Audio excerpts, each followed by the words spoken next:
Hey guys, Josh here, and on May 1st, two new life simulation games released on Steam, one called Pixelia, the other one called Little Sim World. Not only are they both life simulation games, have a main story with quests to complete, needs to manage, skills, jobs. In both of them, you can go to university. At first glance, they are so similar. It can be hard choosing which one to play, so I'll do my best at explaining the main differences in this video. First, let's cover some basics. Pixelia is made mostly by a solo developer. Both games are 10% off right now, but usually this one is $15 or 17.50 Canadian, and it is a full release. Little Sim World, on the other hand, costs $25 or 30 Canadian, so almost double, which makes sense when you know that it is made by a larger team, but it is in early access. So they are kind of tricky to compare because they're made by teams of different sizes, they're at different price points, and one is a full release, the other one is in early access. If they didn't release on the same exact date, I would probably put them in separate videos. But here we are. I know a lot of people will only be able to pick one, so keep these factors in mind when thinking about these two games. We can't do a perfect one-to-one comparison, but I'll go over how my experience was with them, and hopefully it should help you in deciding which one is right for you.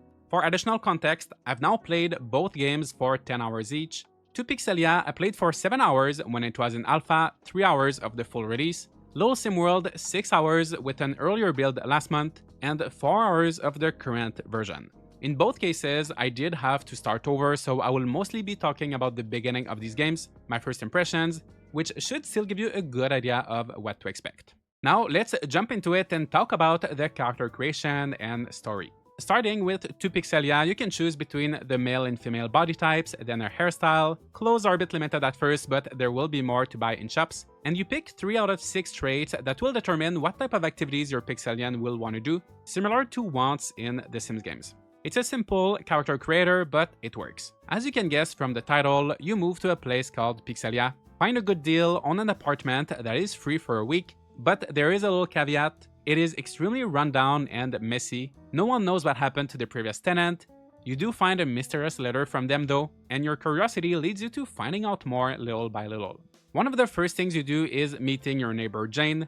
She invites you for dinner, tells you about how her mom can help you get a work permit and find a job. Then it keeps going from there, but the dialogue is interesting. There are a few typos here and there, but I am intrigued and I want to know more. So far, I'm liking the story and the little pixel art portraits for the characters. As for the general art style of the game, it reminds me of the very first Grand Theft Auto game with the top-down view and the cars. There is certainly a retro vibe to it, and it might not be the prettiest pixel art, let's be honest, but keep in mind that this is made by a solo developer.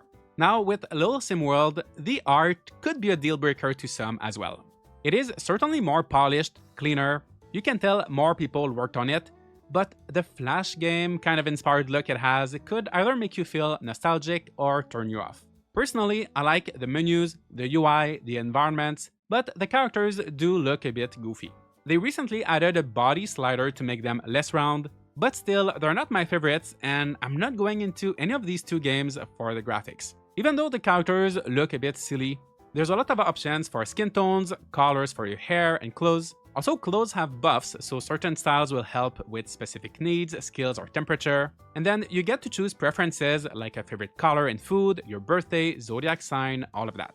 You just moved to Little London, you have a house, it is a bit messy here as well, but there is no mysterious previous tenant, you just get a call from Uncle George, who wants you to meet his friend Simon for a job, and the main quest has you complete tasks for different NPCs as you get used to your new life. The character portraits here do look very nice, even though they are quite different from the in-game character sprites. And while everyone does have a unique personality, I have to admit I skipped through most of the dialogue. I tried keeping up at first, but it became too much and now I'm not sure what's happening. I just found that everybody was talking a lot, and most of the conversations would have been more impactful if they were shortened. If you like reading, you will be fine, that is just my personal experience. And overall, in terms of story, I found that in Pixelia it was just one event here and there, quick dialogue, but it was intriguing. Whereas in Little Sim World, I always had a bunch of quests to do, I had fun completing them and getting the rewards, but I didn't care much for what anyone was talking about. Both of these titles do a pretty good job at introducing you to the main mechanics through the story, but Little Sim World might be a bit better with the tutorials and making it easy to get started. whereas 2 Pixelia has more of that sandbox feeling where you can do whatever you want, which can be a good thing, but can also make you feel a bit lost without some sort of guide. It truly seems like the possibilities are endless though.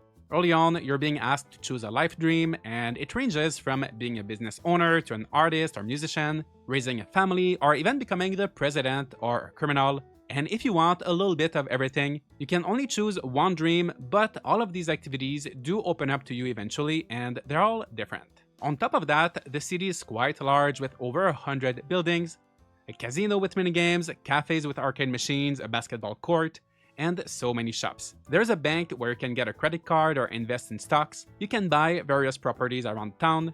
You can have a farm to grow crops. There is really a lot, which can be overwhelming, but also exciting.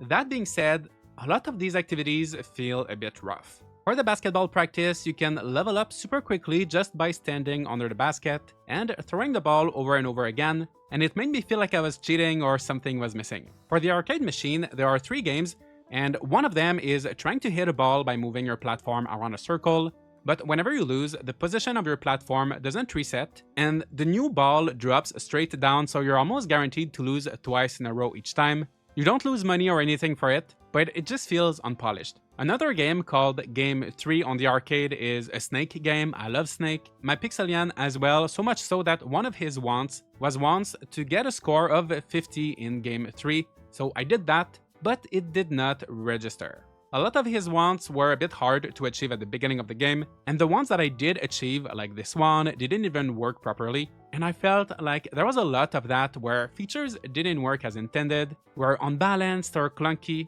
and it always made me question if I was doing something wrong or if it was the game. My favorite activity so far is probably working as a waiter at the restaurant. You need to first show up on time for a shift, then ask the chef to make the right meals and then deliver them to the customers. But even that, after a few times, it gets tiring, especially since it's always the same amount of customers. There's really not too much to it and it's not very challenging. I wonder if the dev was maybe a bit too ambitious. I think we would have benefited from fewer but more polished activities, and part of me wants to try everything I've not tried yet. But based on my first impressions and what I've been doing so far, my expectations are not too high.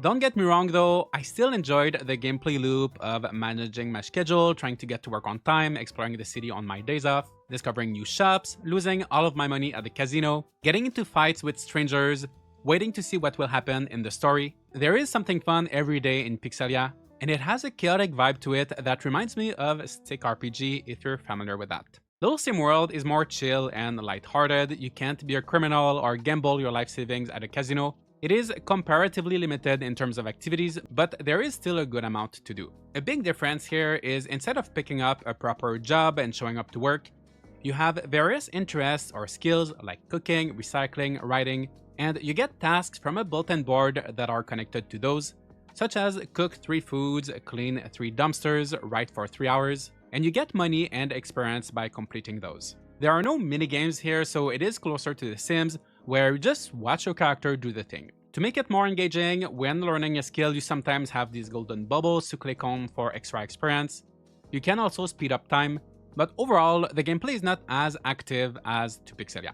So the tasks from the bulletin boards, along with the multiple quests, will be keeping you busy. There's also a museum to fill up with collectibles, various shops to visit, a library to get books, and even though all of it is simple, it feels rewarding and you're often being surprised with things like unique clothes or items when you level up your interests, for example. Compared to Pixelia, I found that Little Sim World had less timed events.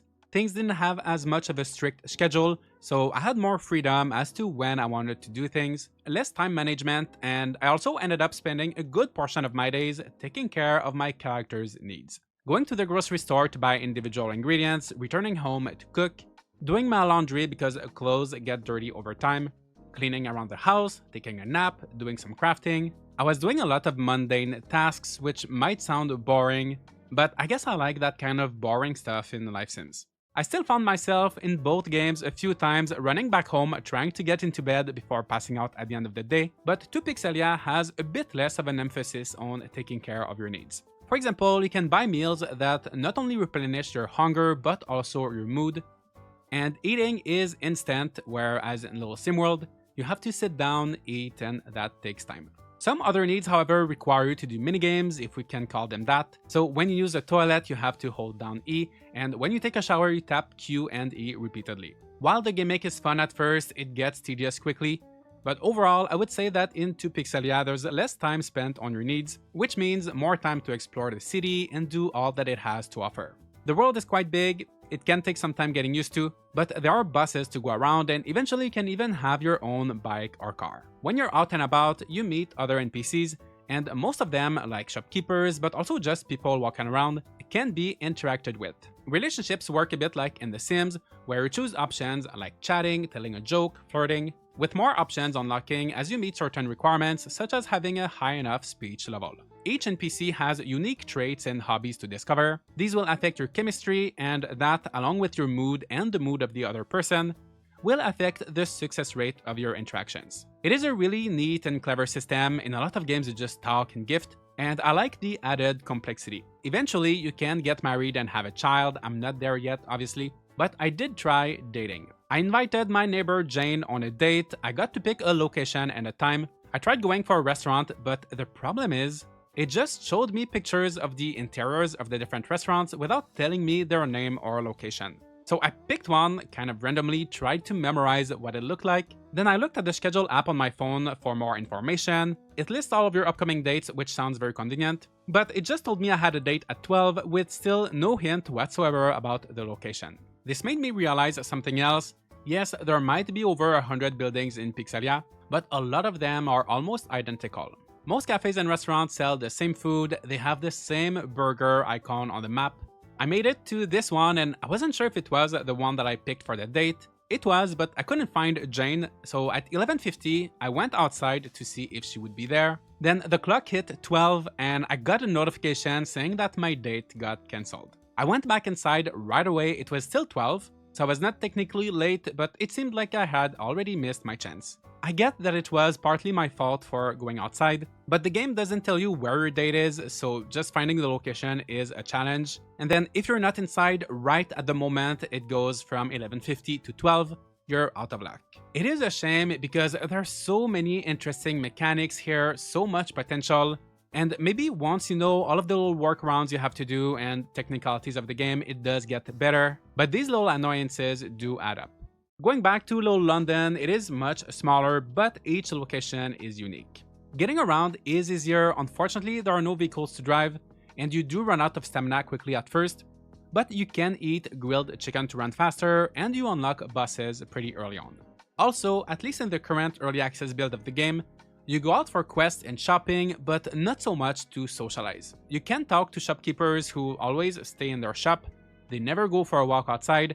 There's no friendship meter that I could find for them, nor any incentive to really interact. There are only 2 romanceable characters right now, more will be added later, but interactions with those are also a bit limited. So until the game receives a few updates, I would not recommend going into it now if the main selling point for you in life sim games is romance and friendships. One great way to summarize how these games feel, I think, in 2 Pixelia, you're kind of like an extrovert who's always going out and socializing, almost like in The Herbs. If you've played that, it also has that edgier side to it. While in Little Sim World, you're introverted, you stay at home, read some books by yourself, do some laundry. It's more chill and slower paced. If you want social interactions in Little Sim World, you could try the multiplayer as it supports up to 5 players online. Unfortunately, I have not had the chance to try it yet, but I know it is something they're still working on improving. I've seen reviews of people struggling with it, so I don't know if I could recommend the multiplayer at the moment, but hopefully in the future it could be a great way to experience Little London with friends. I'd like to talk about decorating very quickly. Both games allow you to do it. In Pixelia you can have multiple properties, but you start in an apartment, and in Little Sim World it's just one house, but you can expand your plot and add more rooms. Both games have a good selection of furniture with more that unlocks as you level up. But in 2 Pixelia, I found that the size of the furniture was a bit off. Some things look really small compared to your character, which then makes your place look too big, whereas in the Little Sim World, the proportions felt a bit more consistent. I think it looks more interesting visually, and there's also a lot of option to recolor furniture, making it the better pick if you are into decorating. Whether that's decorating or just walking around, both games felt great to play with mouse and keyboard, but neither of them have good controller support. I tried and I could move my character, but I couldn't navigate the menus or really do much without having to go back to the mouse. Developers on both sides have said that they were working on that. However, at the moment, I would recommend mouse and keyboard if possible, and keep an eye out for updates on Steam. Otherwise, on a technical level, 2 Pixelia has its fair share of bugs and mechanics that are just unclear or clunky. It definitely needs a lot of polish. I have noticed improvements since I first played the alpha. It looks like the developer is listening and wanting to make things better, but it almost feels like early access, and I don't know how much we can expect to change. Little Sim World is also not perfect. I've had glitches with some of the menus. One time I couldn't buy things in a shop, another time my quest wouldn't show up, but closing and reopening those menus did fix it. I also think a door in my house might have disappeared, but I've heard from some of you having bigger bugs, preventing you from progressing, some having to start over, so the developers do have some work to do there as well. Despite that, and considering that it is in early access, to me this one feels like the more polished game out of the two, and I've seen improvements even from last month, so I am more confident that it will get better. But again, it's more expensive, there's more people working on it, so it's kind of an unfair comparison. I don't like putting these two games one against the other as they each have their pros and cons. They are different even though their concepts are similar, but I hope this is giving you a good picture to figure out which one is best for you. To conclude, 2 Pixelia manages to get me so excited with all of its possibilities. The gameplay is varied, there is so much, I want to try everything, do things I couldn't do in real life, like becoming a president and owning properties. And I will keep trying, but there's always something annoying, like a bug, that gets in the way of my enjoyment. Little Sim World is more lighthearted and laid back. It feels closer to reality, you do your groceries, your laundry, to me that is very relaxing. And I still find myself always busy in that game, I like the decorating. But I could see other people getting bored or wanting to wait for more content to be added. I have a slight preference for Little Sim World right now, but in the end I do like the two games as they manage to offer something different. Now let me know what you think. Have you played these new live sim games? Did you like them? Did you not like them? Leave a like and subscribe for more content like this, and I'll see you all in the next video.